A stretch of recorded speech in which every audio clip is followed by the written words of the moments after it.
Donc là, vous avez les premiers patients traités avec de l'insuline, donc ils sont très maigres, ils sont quasi mortels. Et donc après l'injection d'insuline, ils gonflent.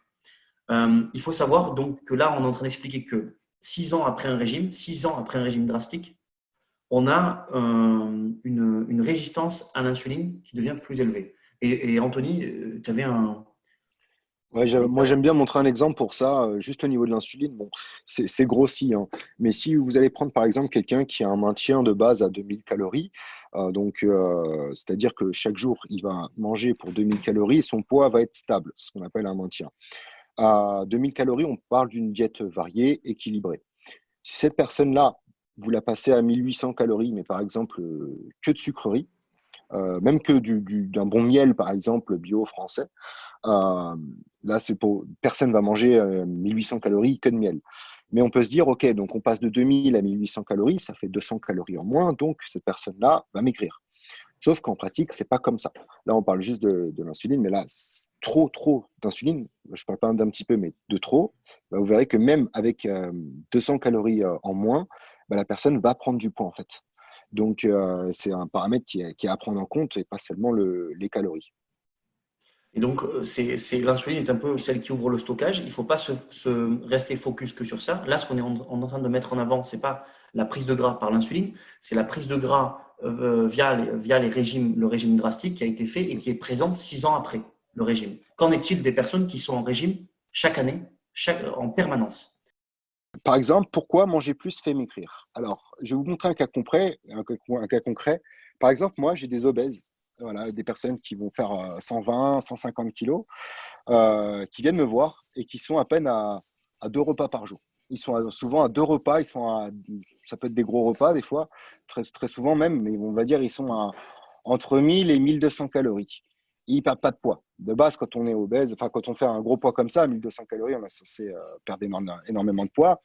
Donc voilà, on sait que le métabolisme est down, on sait qu'il y a des soucis sur tous les points qu'on a vus tout à l'heure au niveau sanguin. Maintenant, qu'est-ce qui se passe? C'est que moi, souvent, ces personnes-là qui sont qu'à 2 repas par jour, je les passe directement à 4, voire 5 repas par jour et je leur augmente leur quantité. Moi, la personne, elle est déjà en surpoids, elle se dit, ce qu'on se dit de base quand on ne sait pas, bah, c'est pas possible. Je vais augmenter les calories et ça va me faire perdre du poids. C'est pas possible, c'est pas logique. Et ben en fait, c'est ce qui se passe. Pourquoi? Une personne qui est souvent, il y a des personnes obèses qui viennent me voir, bah voilà, ils mangent pas assez, donc ils ont pas de masse musculaire parce que bah, comment voulez-vous nourrir? Même s'ils font du sport, hein, ils n'arrivent pas à perdre de poids.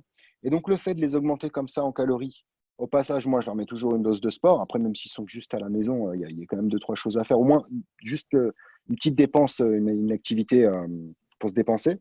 Donc effectivement, on a l'augmentation du métabolisme. Donc c'est ce qu'on disait un peu là, qui permet tous ces points vraiment de dépenser plus de calories.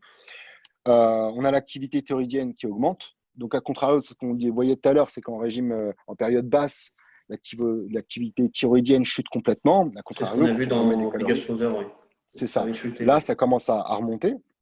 Ensuite, qu'est-ce qui se passe? Bah, la personne remange enfin plus de calories.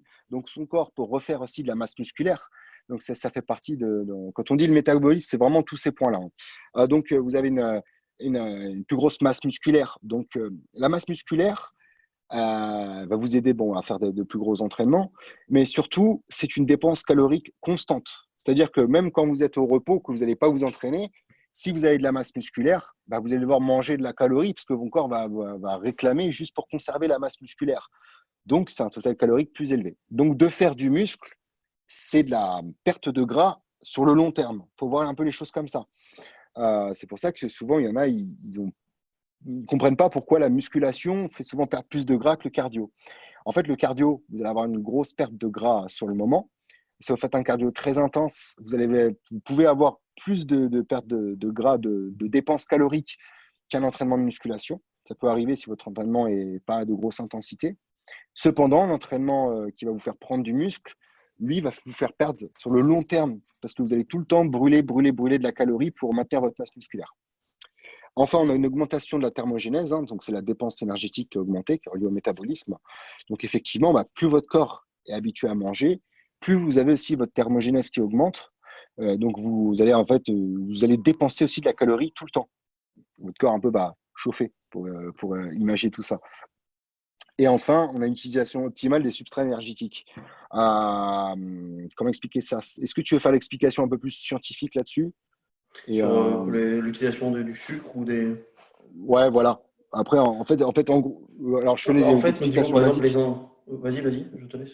Voilà, en gros, c'est que tout, disons que votre corps va tourner beaucoup mieux. Vous allez mieux utiliser votre sucre, tout va mieux se passer en fait. En fait, vraiment tout de A à Z va beaucoup mieux se comporter et c'est comme si un aliment que vous allez absorber, vous allez l'utiliser beaucoup, beaucoup mieux.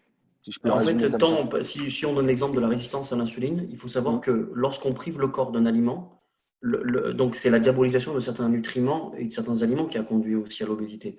Mais si vous diabolisez par exemple que des aliments, on vous a dit les glucides, c'est toxique, ça fait grossir. Mais si vous diabolisez trop le sucre d'un coup, l'insuline, elle va perdre aussi sa sensibilité, c'est dans les études. Donc, tant il en faut un glycémique bas, je veux dire de bonne qualité, mais tant si vous en enlevez trop, ça va réduire la sensibilité à l'insuline. Et le jour où vous allez en mettre, c'est pareil, après post-régime, vous allez gonfler. C'est ça. Donc, le fait en fait de manger plus d'aliments, donc en fait une alimentation équilibrée, ben, ça permet aussi aux hormones de mieux fonctionner, d'augmenter leur sensibilité et notamment de créer des enzymes peut-être digestives parce que les enzymes disparaissent lorsque par exemple vous jeûnez.